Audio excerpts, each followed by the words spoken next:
지혜의 숲, 마음의 길에 오신 것을 환영합니다. 우리는 왜 꿈을 꿀까요? 왜 어떤 이야기나 인물에 나도 모르게 마음이 끌리는 걸까요? 그리고 내가 아는 나의 모습 뒤에는 과연 어떤 또 다른 내가 존재하고 있을까요? 오늘 우리는 이 깊고도 신비로운 질문에 대한 답을 찾아 한 위대한 정신의 탐험가와 함께 여정을 떠나려 합니다.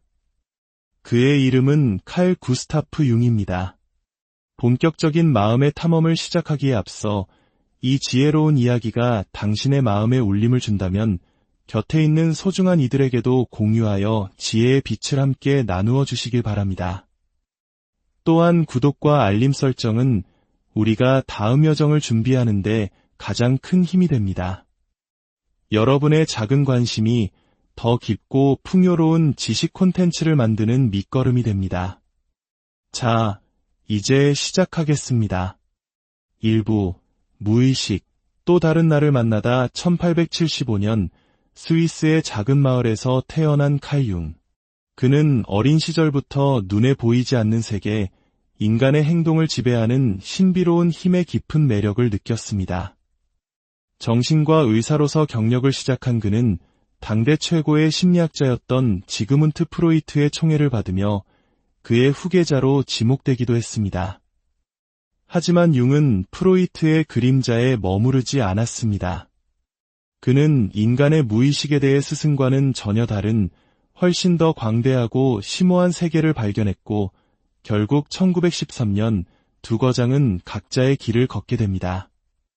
프로이트가 무의식을 주로 억압된 성적 욕망이나 고통스러운 기억이 갇혀있는 창고로 보았다면 융은 무의식이 살아 숨쉬는 역동적인 시스템이며 우리의 의식적인 삶을 형성하는 데 적극적으로 참여하는 동반자라고 보았습니다. 그는 환자들이 꾸는 꿈이나 환상 속에 개인의 경험과는 전혀 무관해 보이는 이미지들이 반복적으로 나타나는 것을 발견했습니다. 놀랍게도 그 이미지들은 시대를 초월하고 문화를 가로질러 인류의 신화와 이야기 속에서 공통적으로 발견되는 것들이었습니다. 이러한 발견을 통해 융은 무의식이 두 개의 층으로 이루어져 있다는 혁명적인 모델을 제시합니다. 첫 번째 층은 개인 무의식입니다. 이곳은 우리가 살아오면서 의식의 수면 아래로 가라앉은 모든 것들을 담고 있습니다.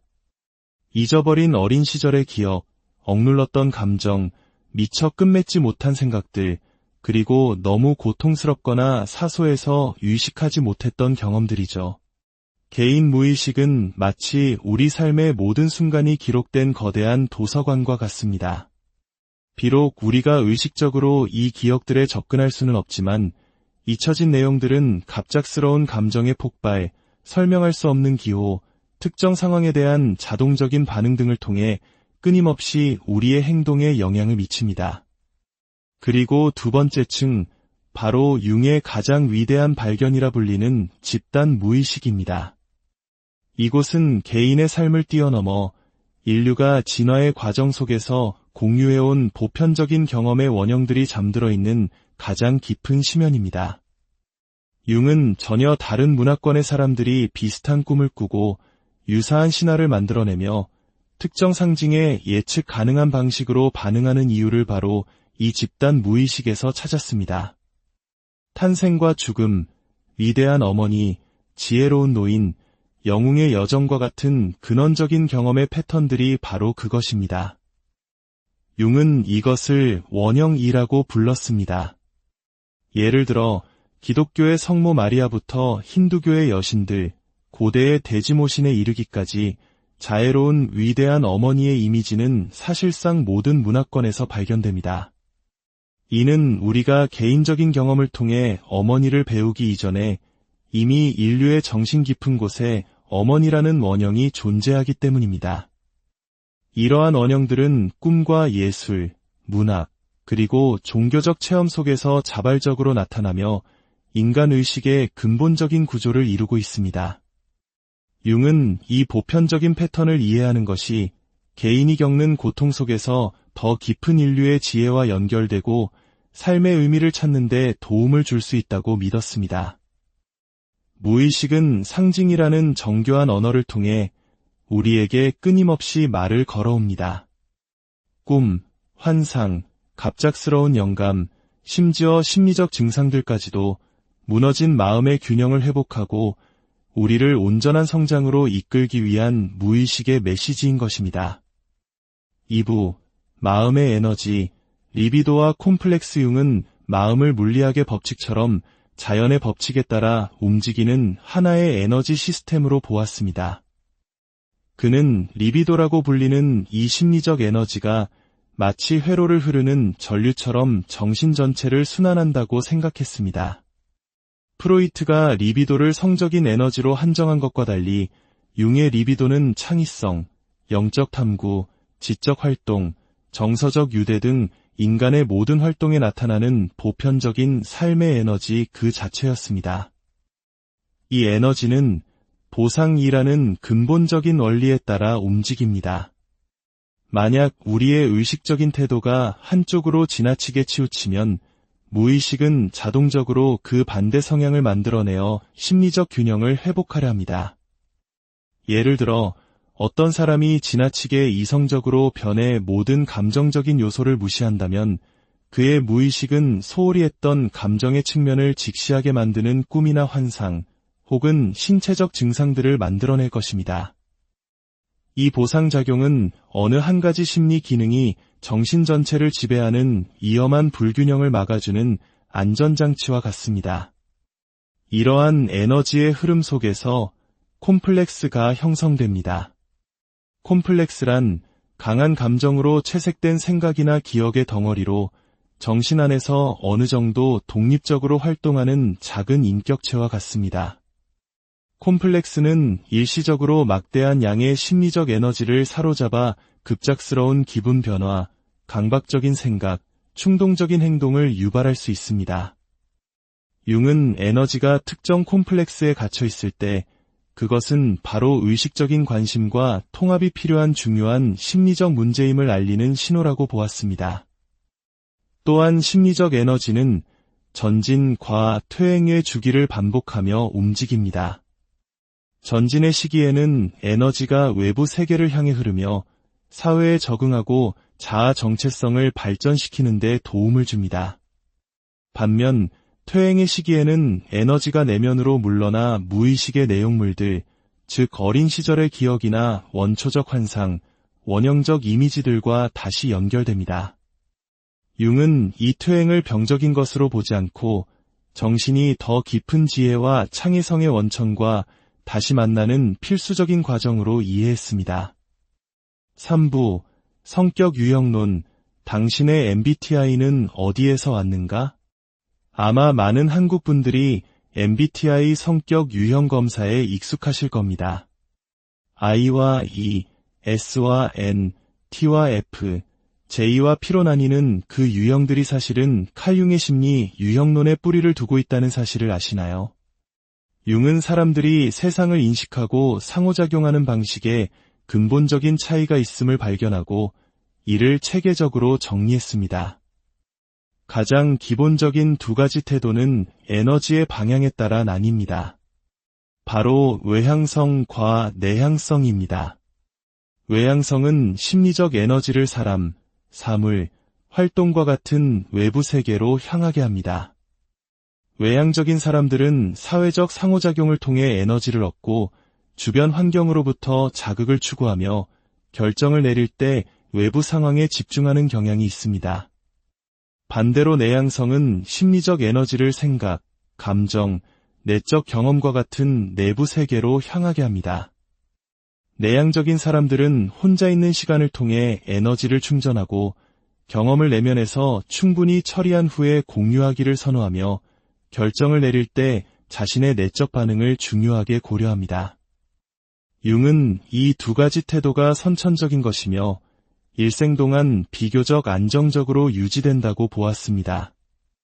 물론 의식적인 노력을 통해 덜 선호하는 태도를 개발할 수는 있지만 대부분의 사람들은 한쪽 태도를 뚜렷하게 선호하며 반대쪽은 미개발된 채 무의식에 남아있게 됩니다.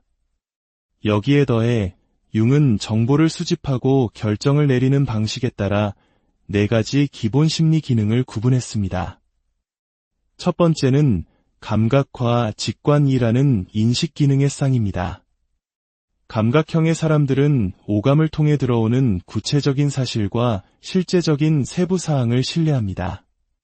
그들은 지금 여기에 집중합니다. 반면 직관형의 사람들은 가능성, 패턴, 그리고 눈에 보이지 않는 추상적인 개념에 더 초점을 맞춥니다. 그들은 미래에 무엇이 될 수 있는가를 봅니다. 두 번째는 사고와 감정이라는 판단 기능의 쌍입니다. 사고형의 사람들은 논리적 분석과 객관적인 기준을 통해 결정을 내립니다. 그들은 무엇이 진실이고 논리적인가를 묻습니다. 반면 감정형의 사람들은 개인적인 가치와 그 결정이 다른 사람들에게 미칠 영향을 우선적으로 고려합니다. 그들은 무엇이 중요하고 조화로운가를 묻습니다. 이 네 가지 기능과 두 가지 태도의 조합이 바로 우리 각자의 독특한 성격 유형을 형성하는 것입니다. 융의 이론은 누가 더 우월한가를 가리는 것이 아니라 우리 모두가 세상을 바라보는 고유한 창을 가지고 있음을 이해하고 서로의 다름을 존중하며 조화롭게 살아가는 지혜를 제공합니다. 4부, 내 안의 그림자, 페르소나, 그리고 아니마와 아니무스 융의 심리학에서 우리 정신은 몇 개의 중요한 인격으로 구성되어 있습니다. 첫째는 페르소나입니다. 고대 그리스 연극에서 배우들이 쓰던 가면에서 유래한 말로 우리가 사회생활을 하기 위해 쓰는 일종의 사회적 가면입니다. 우리는 부모로서, 직장인으로서, 친구로서 각각 다른 페르소나를 가지고 있으며 상황에 맞게 적절한 페르소나를 사용하는 것은 중요한 사회적 기술입니다. 하지만 문제는 우리가 이 가면과 자신을 동일시할 때 발생합니다.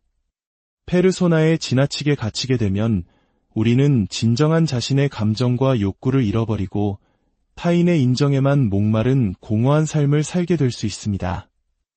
한국 문화에서 체면을 중시하는 경향이 바로 이 페르소나와 깊은 관련이 있다고 볼 수 있습니다.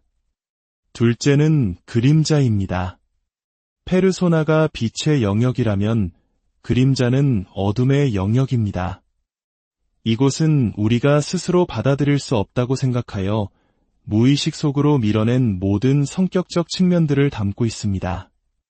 공격성, 이기심, 열등감과 같은 부정적인 측면뿐만 아니라 사회적 기대에 어긋난다는 이유로 억압된 긍정적인 잠재력, 예를 들어 예술적 재능이나 넘치는 생명력 등도 그림자 안에 존재할 수 있습니다.